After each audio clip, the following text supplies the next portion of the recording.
baik orang masuk pada materi strategi pemasaran beras dan rantai nilai.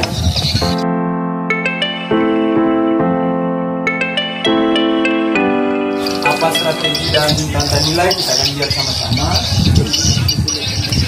Nah, pemasaran itu adalah sama-sama tahu proses bagaimana memasarkan barang dari supplier, dari orang sampai kepada konsumen.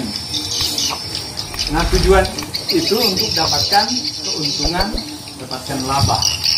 Ya, jadi orang berusaha tentunya tujuannya mendapatkan keuntungan. Berapa keuntungannya tergantung produksi padi khususnya.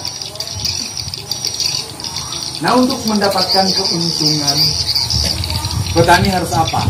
Tentunya meningkatkan produksi padi, produksi beras.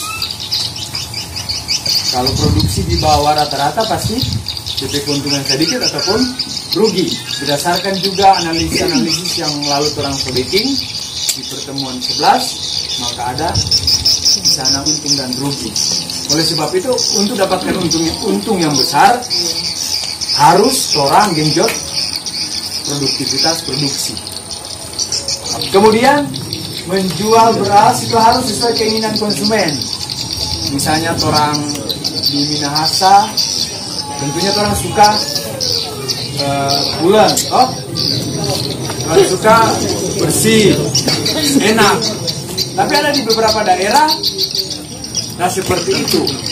Jadi orang harus tahu kemauan konsumen, begitu. Untuk cara membesarkan beras, sehingga yang orang harus tanam adalah sesuai dengan keinginan konsumen, sampai lidah, begitu. Sehingga tadi dibilang beras palu laku, mungkin karena murah atau enak. Turun berat enak. Atau gimana? Pak, orang bagaimana? Putih bersih. Berarti orang boleh bikin putih bersih. Enak. Sama. Ada orang enak, ada nyala enak ada orang. Oh. Tapi itu juga orang. Kalau putih bersih berarti orang boleh bikin di sini. Tapi kualitas gilingan beda. Kalau orang pakai 2 sampai 3 helar, kalau orang kan cuma 1. Itu dia pemutih, dia pindah di sebelah dia. Berarti orang Orang dia pakai polis, polis itu itu no dari situ orang bisa analisis, oh DP kekurangan ini, begitu. DP kekurangan itu, nanti orang harus genjot di situ. DP harga orang di Palu sama sekarang. Sama harga. Orang 50 kilo 500. Terus dari 500. Orang 60 kilo cuma 5 lebih.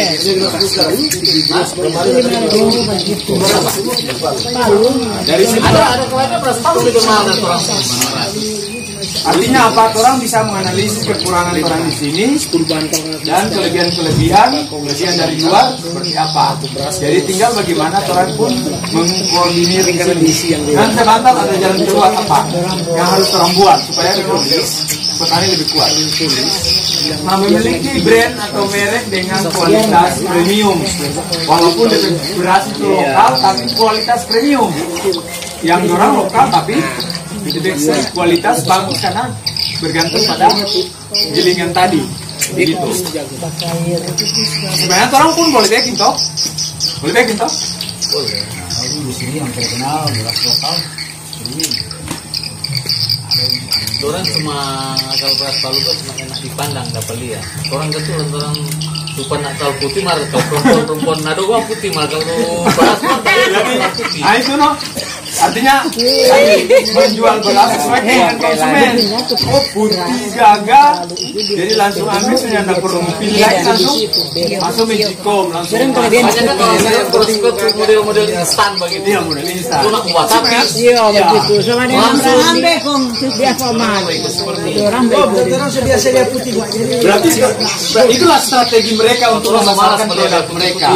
Begitu strategi dorang memasarkan dorang berproduk. Sebenarnya orang boleh baking, cuma itulah kelemahan orang. Ya terus sudah analisis orang ke kelemahan di minyak mayasan begitu. Nah, selanjutnya, salah satu strategi pemasaran beras, orang boleh beras kemasan 2 kilo, 5 kilo, ataupun 50 kilo, 60 kilo, yang penting kualitas bagus, premium, walaupun lokal. Nah, ini bisa kalau yang 2 kilo, 5 kilo, boleh orang pajang di muka, orang lewat, jadi bisa jadi oleh-oleh. Balik-balik orang. Bagaimana? Orang juga mengharapkan memang orang sudah coba lalu dan tahun lalu di Tumani Selatan ini dapat alat untuk mengepakan 2 kilo dan 5 kilo. Diharapkan ibu-ibu mempajang pajang di muka. Memang kalau sudah jadi petani sukses, DP laki harus jadi petani tulen, DP bini mesti jadi jual di pasar. Mantap itu. Baru jadi kaya. Jadi kaya. Itu nomor Dia jual sendiri DP. dari sekolah ini memang DP tujuan itu, petani yang sejahtera kaya. Bagaimana ini tadi kulit pun Kalau bini nggak tahu baju, bagaimana? Laki suratan belum masak nasi. Solo apa tuh kalau bawa kutek?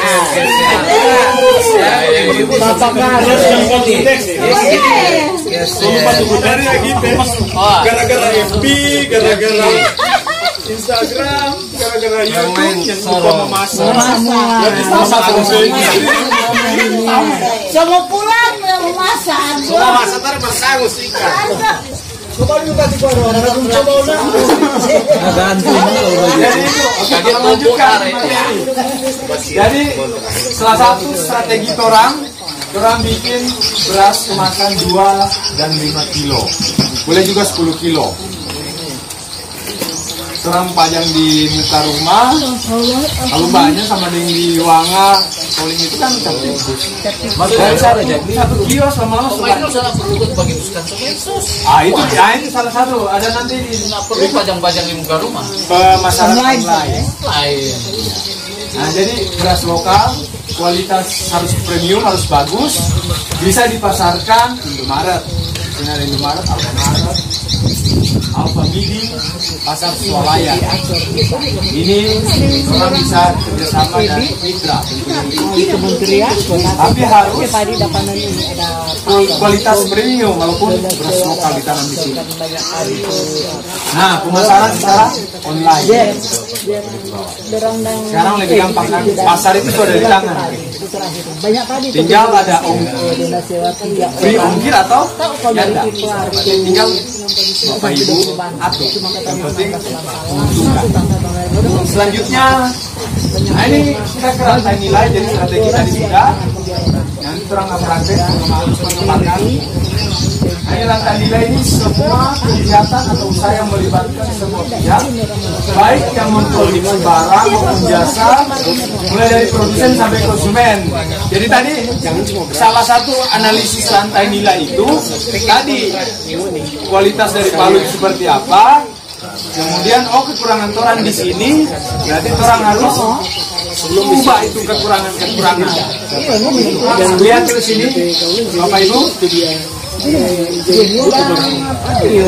Untuk masalah analisis rantai nilai, jadi orang analisis dari segi harga dulu, harga. Tadi kalau untuk analisis kualitas, tadi salah satu orang terdapat. Nah, ini analisis secara harga. Ini contoh. Dari petani jual ke pedagang pengumpul 530. Ini contoh. Tergantung di sini, no. Kemudian ada selisih 20.000. Dari pedagang pengumpul ini ke pedagang besar jual 565.000. Ada selisih 15.000. Kemudian dari pedagang besar ke pedagang pengecer di kabupaten ada orang jual harga 580, ada selisih 15.000 lagi dalam satu karung, dalam satu bantal. Kemudian ke konsumen akhir 600.000, contoh 600.000 harga langsung ke konsumen. ada selisih 15.000. Nah, total selisih itu didapat 65.000 per karung. Nah, ini doi ini sebenarnya selisih ini bisa jadi milik petani. Bisa milik petani per bantal. Kalau kali 10 bantal sudah 600.000. Kali 100 bantal sudah 6 juta. Betul?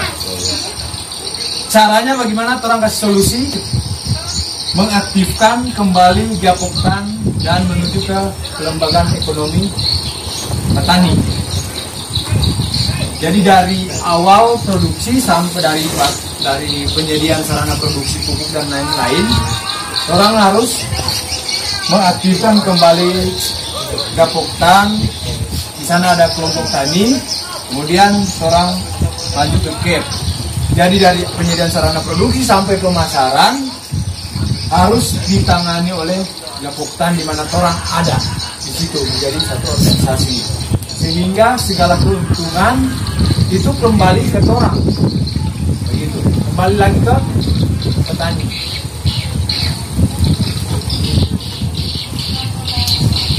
Jadi dari proses hulu, tanam, penyediaan sarana produksi pupuk dan pestisida harus ditangani Gapoktan. Bisa di sana simpan pinjam dulu di Gapoktan atau Gapoktan kasih saja nanti bayar pas panen atau pas menjual.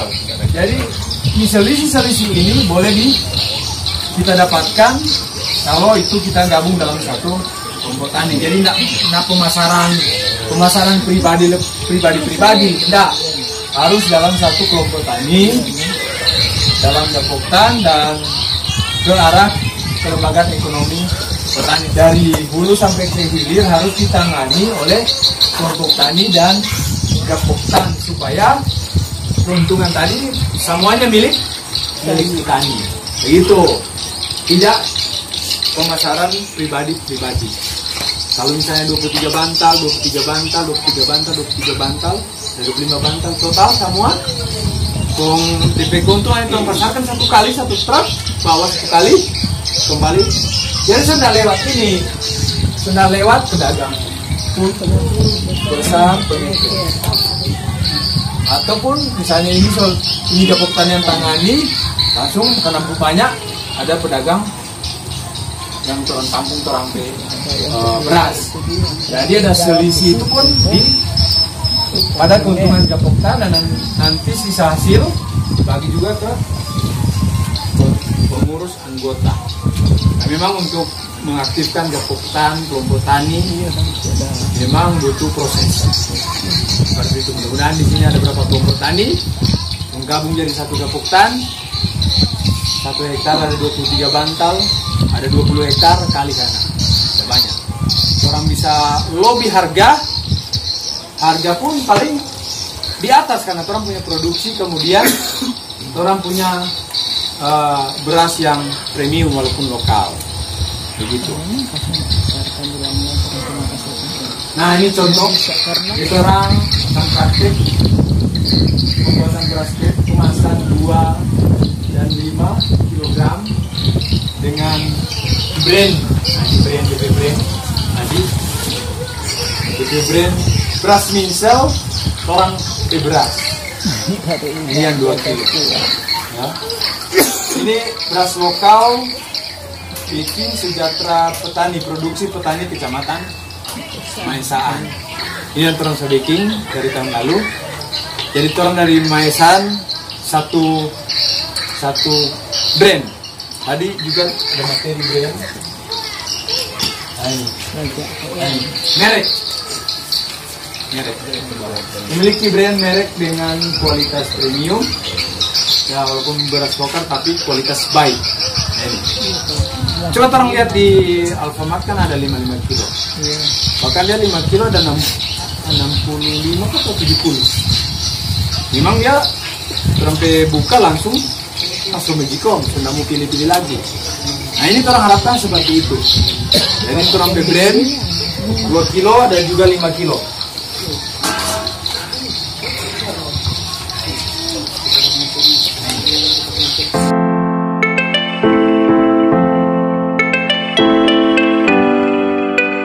Jadi kita bagi dua kelompok untuk cara isi.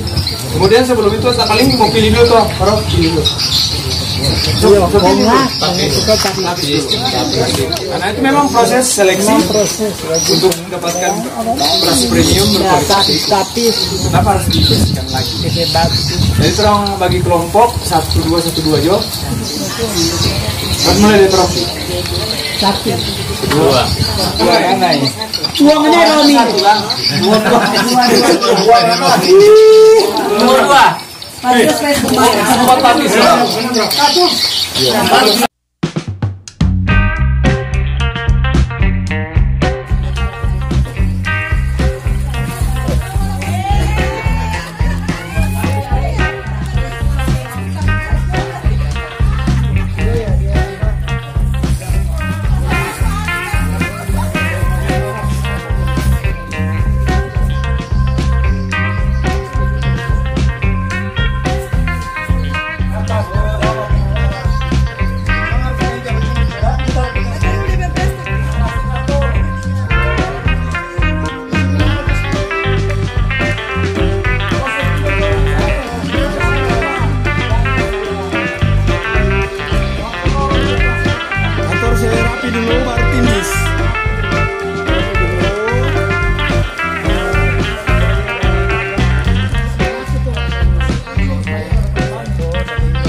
Serata, ujung-ujung.